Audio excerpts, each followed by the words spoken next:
Sige. Sige. Rock and roll. Sige, sige. Nakain ko yung ano, Yung alin? Judgment. Judgment Seat of Christ. Okay, judgment. Natalaki na natin yun doon sa sugar free. Diba? Pero baka may tanong ka rin, may follow-up question ka. Sige. Sige. Kasi kung minsan mabilis ako magsalita, inaano ko sa inyo, yung nagbibigay ako ng allowance sa inyo, para makapagsalita, iniisip ko na yung medyo mag-iisip pa kayo, ganyan. Hindi naman talaga kayo, ano eh. Diba? Push kayo, marami kayong alam. Kaya lang, kanya-kanya linya yan. Diba? O ngayon, linya ninyo na to, itong magsalita na magsalita. Aba, ikaw, Saldi. Hindi, yun nga kaya yung nung linggo. Ano lang yan ha? Yes, no, buzzer. Yung buzzer na sirit na. Book of Life, tsaka yung Book of Life. Yun ang Book of Life. Hindi pala Judgment Seat of Christ ang gusto mong pag-usapan natin, kundi... Kasi natalakay na yung tungkol sa reward, di ba? Okay. Pero hindi sa mga ano yan, ha? Hindi sa mga hindi katulad ng mga mararapture, ha? Iba yung iba yung judgment na Iba kuya yung yung reward. Hindi tayo, tama si Boy. So pero hindi tayo magle-lecture, kaya magse-sharing na para bang nasa seminary tayo, ha? Okay, nasa auditorium tayo na point by point, systematic, tatalakayin natin yung mga issue, kaya mga question. Hindi ganoon, ha? Mag-usap lang tayo parang mga tropa-tropa, at lagi tayong magbibigay ng general outline kung ano talaga yung pinag-uusapan natin. Para hindi na sila kinakailangan mag-research pa. Kasi wala nang panahon tsaka busy na itong mga usap natin. 5 anak, 10 anak, may trabaho sa umaga, tanghali, gabi. Di ba, napaka-busy ng mga tao ngayon? Kaya alas wala na silang panahon dito. Ngayon, kung halimbawa nagkataong aksidenting magbukas sila ng YouTube. Yes, baga magbibira na yung gano'n. Yun. Eto na, yung samantalay natin yung kanilang konting panahon para may discuss natin yung hindi na i-discuss sa mga simbahan, sa mga university, seminary, kung ano yan, di ba?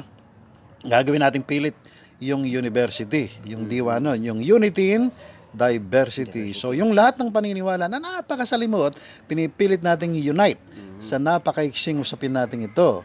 Di ba, Saldi? Unity in diversity. Okay? So, tungkol sa judgment. Ang judgment na tinutukoy natin, positive and negative judgment. Pag-uukom sa mga hindi ligtas at saka sa mga ligtas. Okay? Sa mga hindi ligtas, yung hindi na dadaan doon sa tinatawag na Book of Life. Yes. Na medyo kamukha nung yung Lamb's Book of Life. No? Yung aklat ng kordero at saka yung aklat ng buhay. Sa ibang mga komentaryo ng mga Christian sa labas, yun ay halos pareho yun. Pero sa akin, hindi pareho yun. Isa, pero hindi pareho. So, iba yung, iba yung Book of Works at saka yung nabanggit kong dalawang judgment. Sa Book of Works, tandaan niyo, ito, meron tayong diagram dito, kaya lang hindi nakikita ng mga, ng mga nakikinig. Pero yung mga sanay dito sa ating dispensational chart na to, diagram, maintindihan ako. Pagkatapos ng 6,000 years from the time of Adam, magmula sa panahon ni Adan, di ba, Saldi? Maglalakbay tayo ng mabilis. Abraham, sa panahon ng Panginoon Yesus, hanggang sa ngayon, 6,000 years, di ba? Wala pa yung 7 years. Wala pa. Okay? Rapture muna. Pero bago yung rapture, may judgment dyan.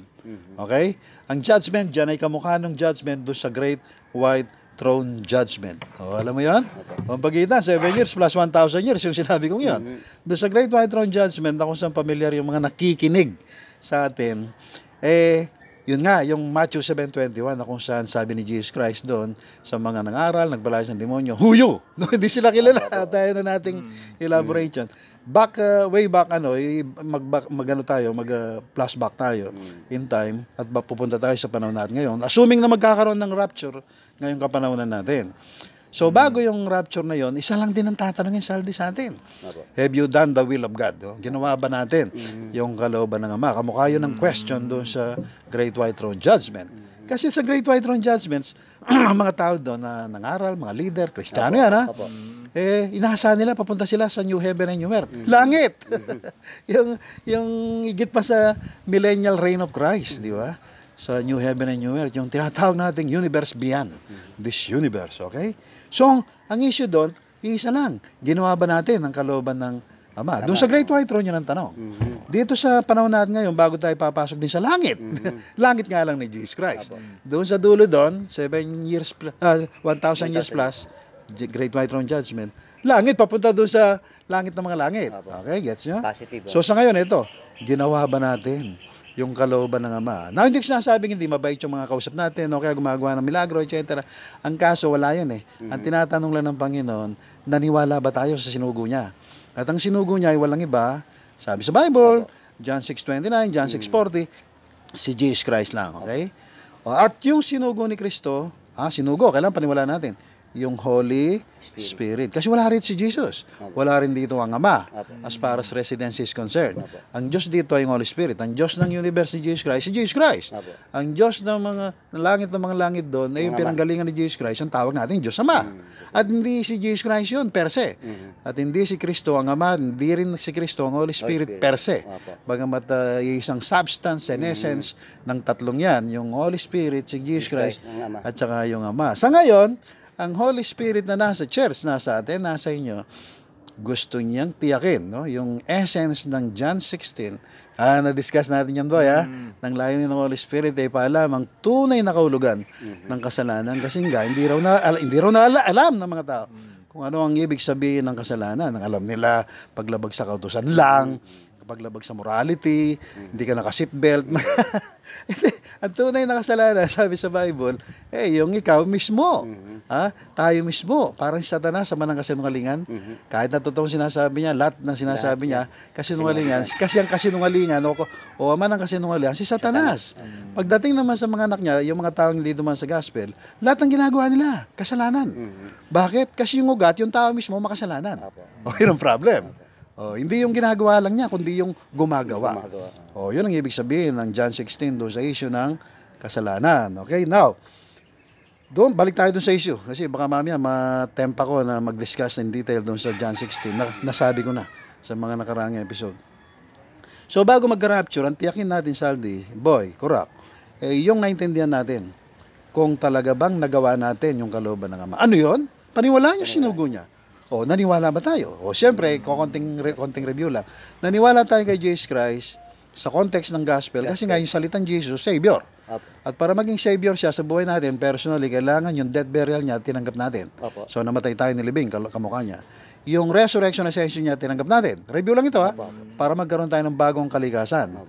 Panlupa at panlangit, pwede na. At tinanggap natin yung pagbaba ng Holy Spirit bilang selyo o kaya ng buhay natin na maggagarantya na tayo may buhay na walang hanggan mula rito hanggang eternity. Alright?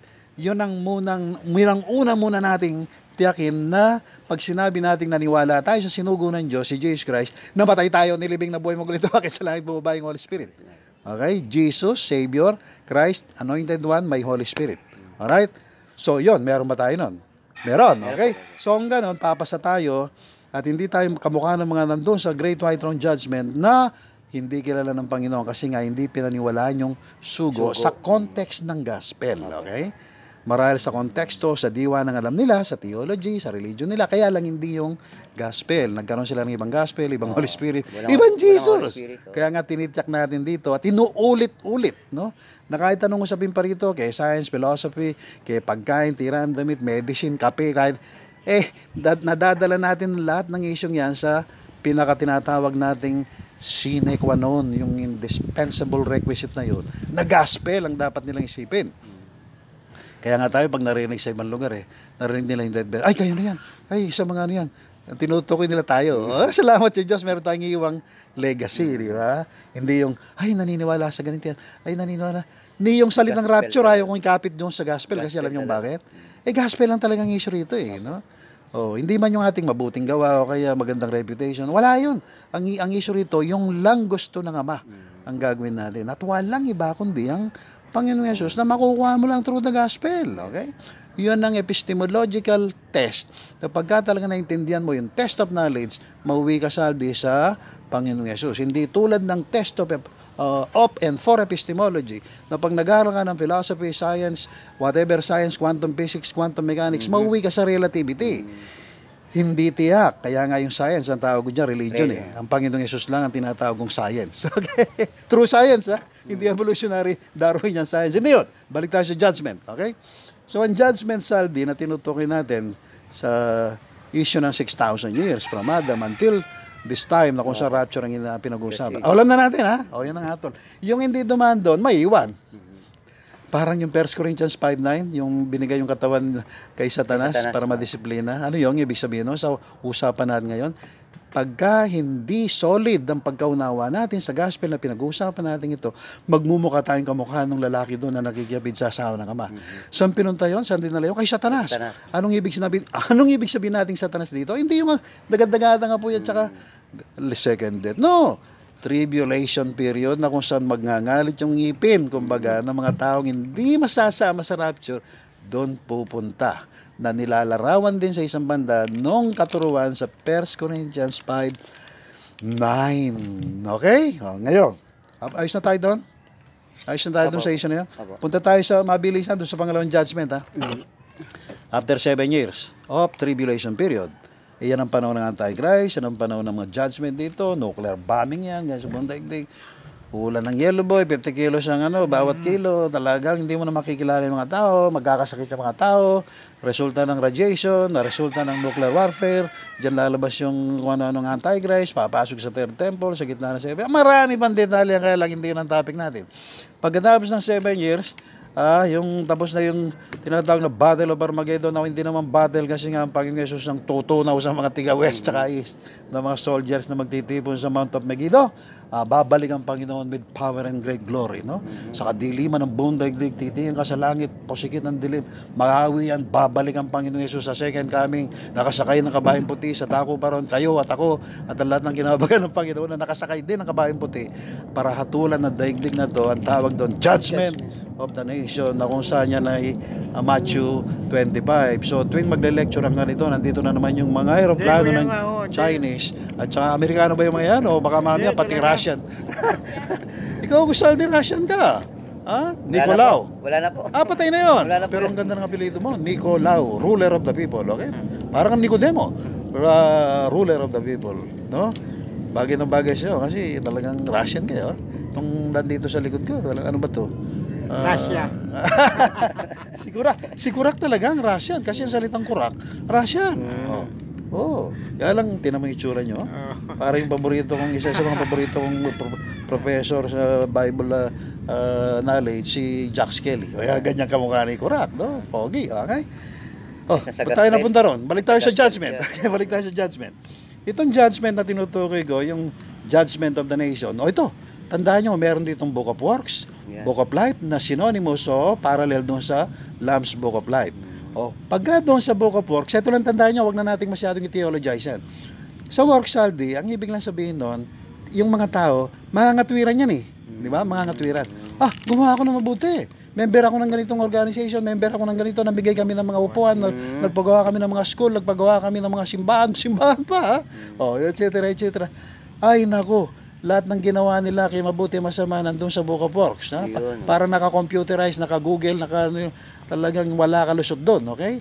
Kaya yung mga nangyayari nga sa technology, larawan na lang yan. Dapat magpaiwatig sa mga tao ngayon. Sa Diyos, hindi ka makakalusot. Dito nga sa lupa, hindi ka makakalusot eh.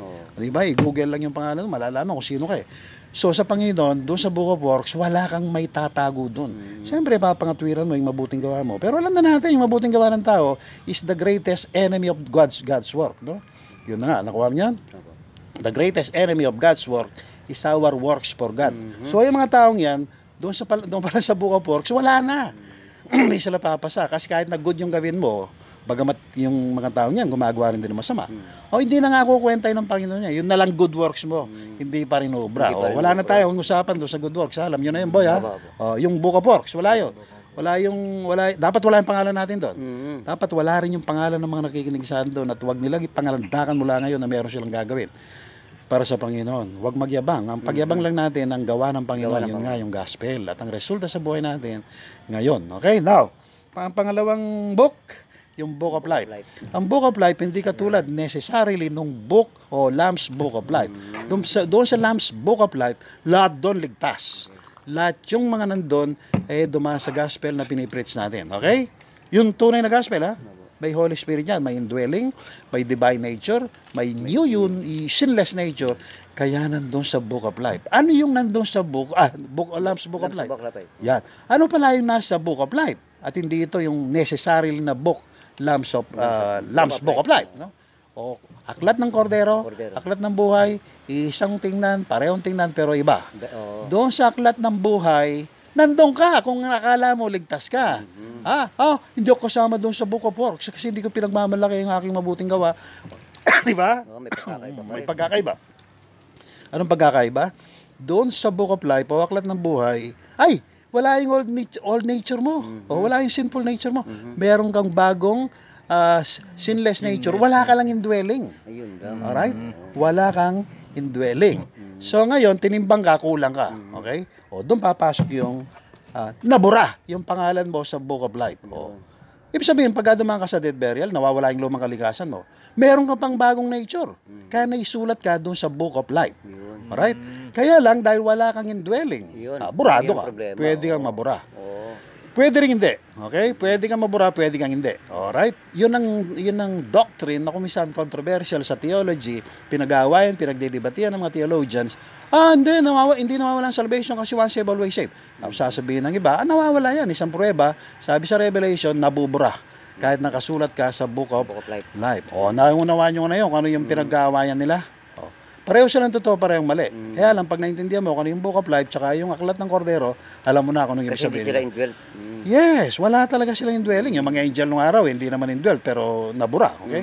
Kumbaga, na-disqualified sila sa langit. Siya dan, merong anak na nga ng Diyos yung mga yan eh. Kaya lang walang indwelling, kumbaga, nasa Book of Life, nasa aklat ng buhay, kaya lang burado rin. Pwedeng mabura. Oh. Pwede kang bumawi, kaya lang pagdating ng judgment, wala nang balikan yan. Okay? Kaya ngayon pa lang, sinasabi na natin sa kanila, una, wag nilang pagmamalaki yung Book of Works. Okay? Pangalawa, wag nilang sasabihin nasa Book of Life sila. Delikado sila dyan kasi baka walang indwelling. At ang kamalas-malas mo, baka wala pa nga silang yung sinless nature. Paano ka masusulat sa Book of Life? Kasi nga wala kang old sinful nature. Baka mamaya napaniwalaan mo resurrection ni Kristo. Kulang. Pinamamarali mo, kinompes ko si Jesus Christ as binuhay siya ng mga patay, Romans 10:9-10, naniwala ako sa resurrection. Sige na nga, meron kang indwelling Holy Spirit ni Jesus Christ. Kulang pa rin yun. Kung tutusin, kung sabihin ng Panginoon, tinimbang ka, ngunit kulang, yari ka na naman doon. So, sinasabi natin sa mga nakikinig sa atin, huwag silang susugal. Huwag yung kontento sila sa Book of Life, pero hindi nila naintindihan yung indwelling. Yung sperm of God o yung genes of God na kailangan para mailagay ka permanently, eternally doon sa aklat ng kordero. Ano mo na yan? Ito yung simpleng pagpapaliwanag niyan. Pero ang gusto nilang theological, systematic ang issue, ibang na yun, ibang forum na yun. Okay? Sa ngayon, general muna. Punta na tayo agad. Lundag tayo, 1,000 years. Apo. Magmula dyan sa second coming of Christ, at papunta tayo doon sa dulo ng millennium. Pero bago tayo lumundag, may babalikan lang ang konti. May sinasabi sa Bible si Paul na yung mga gumawa ng mabuti, maliligtas. Ito yung pinamamarali ng ibang mga hindi naniniwala sa gospel na pinipreach natin, maliligtas daw kahit sa mabuting gawa. Okay? Okay. Balikan natin yung Book of Works. No? Doon sa Book of Works, kapag ka ikaw ay na-classify na gumagawa ng mabuti kasi ikaw ay baby. Okay? Innocent. Okay. Iba naman yan. Ikaw ay isip baby, isip bata. O kaya ikaw ay schizophrenic o for some reason or another, hindi ka talaga normal. Well, kasama ka doon sa good. O kaya wala kang alam na sinilang ka sa malayong tribu dahil lang sa kahirapan, no read, no write ka, na pag hindi ka na-deprive ka sa maraming pribileyo, na naririnig ng mga tiga-syudad, etc. Dahil lang ikaw ay lola, lolo, na wala kang ginawa kundi sa kabubuti ng mga anak mo, apo mo. Walang nagsabi sa yan, wala kang ginawa sa buhay mo kundi surrender ang alam mong buhay mo sa mabuting gawa. Yun. Doon sa judgment of the nation, kayo ang atol sa mga yan, ipipindutin nyo yung button doon, kumbaga sa computer, kung qualified ba siya doon sa good o hindi. Naunawa nyo? Ito yung element of truth ng ibang mga Christian sa labas. Pagdating sa langit, titimbangin nyo kung ano yung mabigat, mabuti o masama. Pag mabuti, doon tayo sa langit. Ay, di totoo yun. Pero may element of truth yun. Yun, kayo, ang church, ang magbibigay ng prerogative. Kayo may prerogative na ipasok yun sa millennium. Kasi sa millennium, walang papasok dyan na may old sinful nature, lahat dyan, ang presumption, good. Okay? Kumbaga, nasa neutral state sila. Okay? Yung ibang papasok na merong indwelling, yun ng mga 144,000 Jews, at saka yung mga nakatis hanggang wakas, narinig nila yung gospel doon sa 7 years tribulation period, exempted yung mga yan. Okay? At saka yung mga iniandog. Iniandog, kumbaga ngayon. Tsaka natin discussion. Opo. Okay? So, binalikan ko lang yun kasi baka mamaya matanong tayo. Matanong kayo.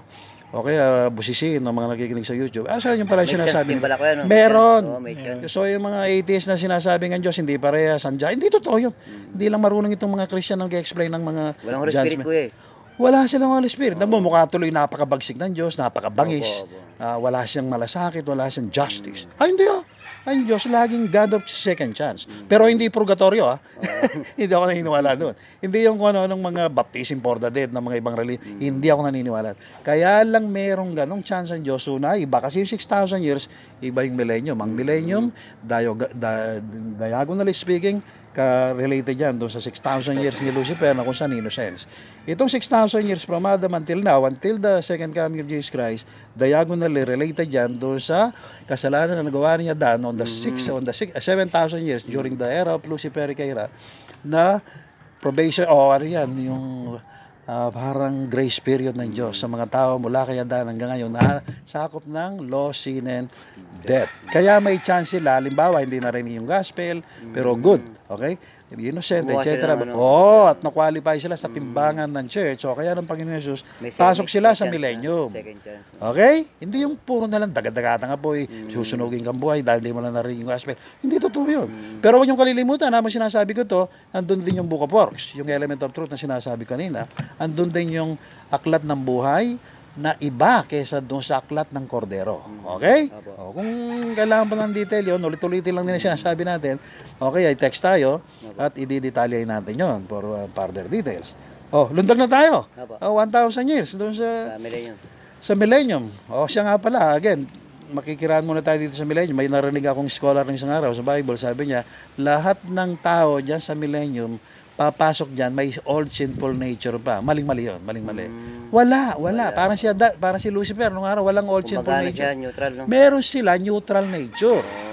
Yung tinatawag Walang natin kasalanan ngayon, talaga, kuya, no? yes, Papasok dyan, may parang kasalanan. ngayon, pag dumaan ka na sa gospel, death, burial, resurrection, ascension, yung result ng resurrection, ascension, new sinless nature. Pwedeng pang paraiso, pwedeng pang langit. Sa millennium ganun. Wala silang old sinful nature. Una, may tree of life doon. Pwede silang kumain doon, pwedeng hindi. Sa dulo noon, magde-decide sila kung gusto nila ng tree of life o kaya ng indwelling o kaya ng maging anak ng Diyos forever o ang tawag natin genes o sperm of God. Pero all along, for 1,000 years, wala silang old sinful nature. Otherwise, madi-disqualified sila doon. So, kita nyo kung gaano tayo kalayo sa mga scholar sa labas na kung saan nakala mo napakagaling yung pala, walang alam. Okay? Pahamak pa. So, at ang tinutukoy ko, hindi yung mga kulto. Automatic na yun, mali. Yung mga tinatawag ko, yung mga evangelical scholars, pati Catholic. Okay? Hindi lang niya kasi yung purgatorio nila, doon sa baba, yung abyss. Which is napakalayo, di ba? Tsaka na natin talaga yun. Doon na tayo sa dulo. Doon sa dulo ng millennium na kung saan pinakawalan na si Satanas. Sandali lang yan. Yung mga kampo niya, mga fallen angels, demons, evil spirit, pakakawalan. At ang mga tao sa panahon na yan, kalat na, hindi lang sa daigdig, sa solar system na binago na, at sa buong universe. Baka meron ng mga ilan-ilan. Doon sa dako pa ron ng mga billions of galaxies. Sipin mo, 1,000 years yan, walang second law of thermodynamics, walang law of increasing entropy. Ngayon nga, 100 years lang, may yung nga tao nakakarating na sa buwan, di ba?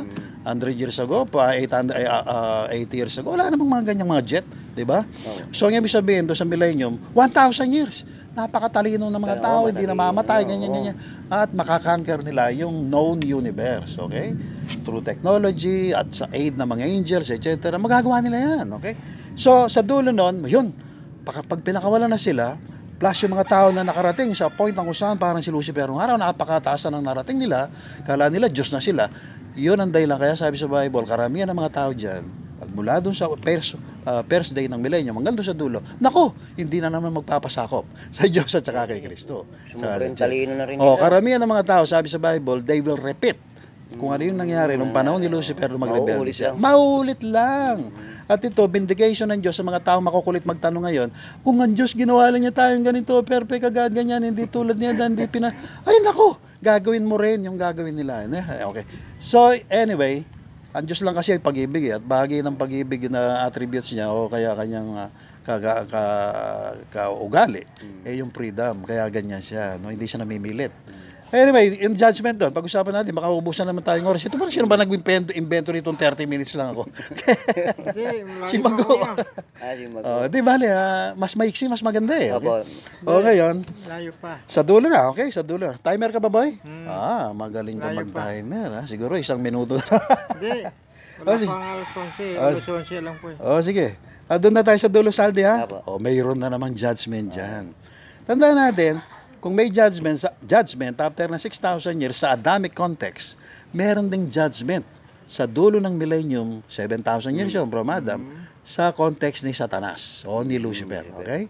O kaya, kung gusto lang masimple, magmula sa day 1 ng millennium hanggang doon sa dulo ng millennium, 1,000 years, Luciferic yan, connection, ay meron judgment doon. So, hindi ito ganong panlupa.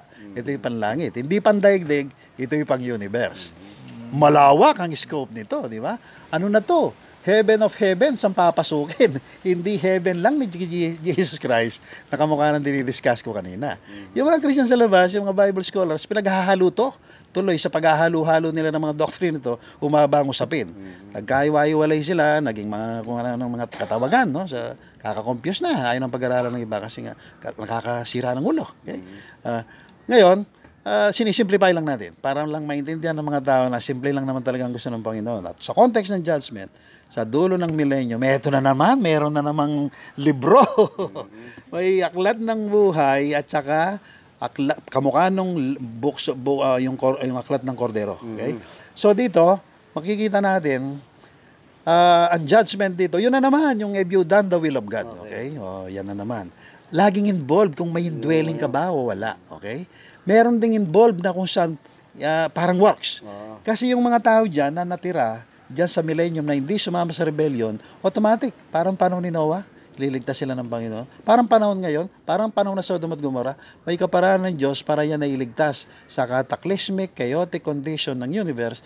Sila kumbaga ay papasok sa new heaven and new earth na walang galos ni katiting. Okay? Mga tao yun. Yung mga tao namang umabot sa angelic state, yung hindi sumama doon sa Gog and Magog na yon, na ibang klaseng version ito kaysa sa Ezekiel 38-39 na Confederation of the North versus the Arab countries. Iba na to ha. Yung Gog and Magog sa pangalawang interpretation, Satanas na to. Tsaka yung mga tao sa buong universe na angelic, yung iba nakarating pa sa glorified state tulad ng mga fallen angels na katulad ng panahon ni Lucifer. At sa dulo ng milenyo, meron ding magkakaroon ng ganong rangko. Pero wala silang indwelling.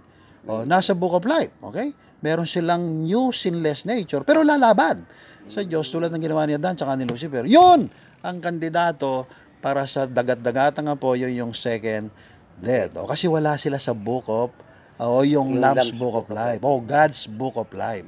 Okay? Dito yung Lamb magiging God. Okay? Ang Lamb kasi si Jesus Christ, pagka papasok na sa eternity yan, Diyos na yan. Okay? So, sinasabi natin to para hindi ma-confuse yung mga nakikinig sa atin na mayroong progression of judgment. Okay? Mayroong pang-daigdig, may pang-universe. Bago pa nga yung daigdig, may pang-tao eh. Yung pang-rapture. Okay? Tsaka yun nga, pang-rapture. Okay? So, Saldi, nasan tayo ngayon? Sa dulo ng millennium na kung saan merong destruction of the universe, pagkatapos may Great White Throne Judgment, meron din Book of Works, meron ding Book of Life, meron ding Lamb's Book of Life, o God's Book of Life. O kanina, yung prinsipyo yung sinabi ko, doon sa unang judgment, sa daigdig, sa judgment, yung tinatawag na judgment of the nation, i-apply lang doon. Kaya lang mas malawak. Okay? Tingnan yung element of truth ng Book of Works, yung element of truth ng Book of Life. Kumbaga, wala yung old nature, walang old nature, may new nature, kaya lang hindi pa rin pwede kasi walang indwelling. Kasi nagrebelde. Tsaka yung mga nasa Lamb's Book of Life o God's Book of Life. Yun talagang nagpasakop sa Panginoon. Isang halimbawa na yung mga good angels na pinamumunuan ni Michael, Archangel, nung panahon na kung saan nagrebelde si Lucifer, yun, mag-glorify na yun. Okay? Kasi naka-pre sila ngayon eh. Sa 1,000 years reign of Christ, ma-activate yan. Kulang sila eh. Kulang sila. Nung mag-rebelde Kasi si yung Lucifer, nandun pa lang one-third sila, ko, nandun yung pa lang sila one-third sa nawala. sa angelic state. Kailangan ituloy nila yon 1,000 years pa doon sa dulo ng millennium, ani nila at ang reward nila glorification. Doon sila may indwelt ng Holy Spirit ng Diyos at kasama sila doon sa city of New Heaven and New Earth. Gets mo yan? Ayun. At lahat tayo pupunta rin doon. Lahat ng mga na-rapture. At lahat ng mga tao na na-qualify doon sa dulo ng millennium, nakamukha natin na talagang naniwala sila sa sinugo ng Diyos na si Jesus Christ lang at wala nang ibang Savior kundi yun. At finally, yun ang kanilang second chance, yun na, papasok na sila doon sa tinatawag na New Heaven and New Earth. O, nakikita yung judgment? O, lahat ng mga tao na hindi dumaan sa gospel, wala na. Yun na yung last chance Wala nila. namang usapin sa ganung ano. Doon applicable yung talagang ultimate meaning ng Hebrew 9:27, it is appointed unto man once to die, second death.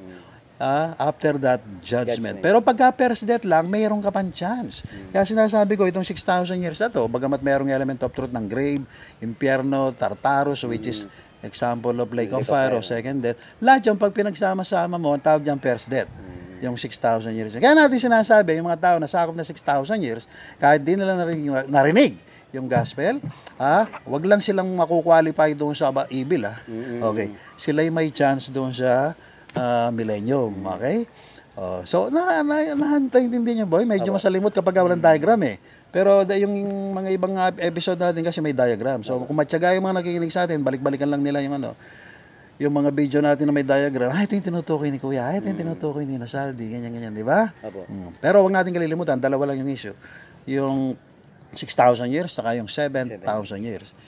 Tao, bago yung judgment dito sa 6,000 years, at tao rin na angelic at glorified doon sa dulo ng millennium. Okay? So, ano pang tanong nyo tungkol sa judgment na to? Meron ba? Alam kaya ng mga tao to?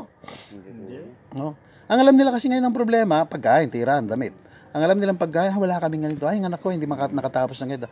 Ang alam nilang problema, ang dami, no?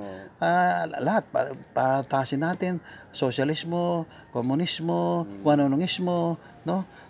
Wanonongismo, yung pala ang problema, tayo mismo. So, yung problemang tayo mismo, tayo yun, Pag pinag-aralan mo yung Bible, lalo na yung Galatians 5, ang bunga ng laman na ito. Alam niyo kung ano? Galit, pot, selos, walang taros na pagsasaya kasi malungkot ang tao. Mga ganyan. Anong bagay na kung saan pag tinrace mo to its root level, alam niyo kung ano? Buhay ang tao. Buhay siya. Pero ang buhay niya, iwalay sa Diyos, doon siya pilit naghahanap ng meaning to life. Nakalimutan niya na lost siya. Naligaw siya kasi wala siyang way. Ang way, ang Panginoon Yesu lang na ang nakuha niya sa Diyos. Ama yun, okay? So, ang tao, hanggat wala siyang karanasan sa gospel, hindi namamatay yung kanyang identity. Nakala niya, meron siyang direksyon, yung pala ligaw siya. Wala siyang tamang daan. Kahit anong gawin niyang hanap sa dating daan, wala siyang makita. Kasi ang kailangan niya, mamatay muna, ilibing. Okay? Kaya yun, doon tayo lagi na uwi. Kung pag-aaral mo ang universe, ang daigdig, yun din ang destiny niya. Dadaan ang daigdig sa death 6,000 years, burial, abyss, resurrection, new earth, ascension, city of God. Tapos pasok ang Holy Spirit ng Panginoon Yesus for 1,000 years yan ang buhay niya. So yung earth, dadaan din sa gospel. Pero pagka dumana yung earth sa gospel, mayroong pandadaanan ng universe. Katandaan mo, ang earth maliit lang. At ang universe napakalaki. So ang pinaka-death ng universe ay yung pinagsamang 6,000 years plus yung abyss. Okay? Na 1,000 years, yun, lahat yun death. Kanina, burial na yun sa daigdig. Sa daigdig, di ba? Ito, universe na to. Yun lang pinaka-death niya. Yung 7,000 years niyan. Pinaka-burial niya, doon sa Lake of Fire, ang tawag, second death. Kaya nga may second death. Ang first death sa daigdig, ang second death sa universe. Okay? So, yung, parang tayo, pagka sinilang ka, may first death. Hanggang mamatay ka, ang tawag doon, first death. Iwalay ka sa Diyos eh. Yung second death, pagka natigok ka, kasi nabaril ka o kaya nasigasaan ka, ililibing ka na, yun na yung second death. Okay? Sa tao. Pero iba yung first death, second death ng tao, iba yung first death, second death ng daigdig, iba yung first death, second death ng universe. Yung universe ulit, yung kanyang death, pinagsamang 6,000 years plus 1,000 years, death. 7,000 years. Ang pinaka-burial niya, yung Lake of Fire, second death. Ang pinaka-resurrection niya, New Earth. Ang pinaka-ascension niya, yung New Heaven. Ang indwelling niya o Pentecost, hindi na si Jesus Christ lang ang papasok bilang kordero ay ang Diyos mismo sa pamamagitan ng Holy Spirit niya na sinusugo yan hindi lang sa New Heaven and New Earth 1, pati sa pangalawang New Heaven and New Earth 2, at sa lahat ng hundreds, million, thousand, millions, and billions of universe pa na darating. Parang tao yan doon sa Heaven of Heavens na yun, na magkakaroon ng Espiritu Santo ng Ama, Espiritu Santo ng Berbo, na ang tawag Cordero, forever and ever and ever. Amen. Amen? Amen. Oh. At panalangin natin, wag dadaan sa negative judgment ang lahat na nakikinig natin. At magkikita-kita tayo sa bukang liwayway ng buhay na kung saan ang tinatawag resurrection of the dead, a transformation of the living, at yun ang inaasahan nating pag-asa, hindi yung ano-anong pinapag-asa ng mga tao sa mundaigdig, kundi yung babaguhin ng katawan natin. Wala na sakit, wala ng luha, wala ng lungkot, wala ng depression, wala ng problema sa economic, social, political, religious, military, technology, whatever. No? Sapagkat tayo'y magdiriwang, mag-enjoy, magpapakasarap forever and ever, sapagkat yun ang plano ng Ama. Wala siyang plano na masama sa atin. Pumasok lang yung kasalanan, pero wala na yun sa atin initially dahil sa gospel na kapangyarihan ng Diyos sa ikaliligtas. Amen? Amen. Yun, tapos. 11 ba? Tama.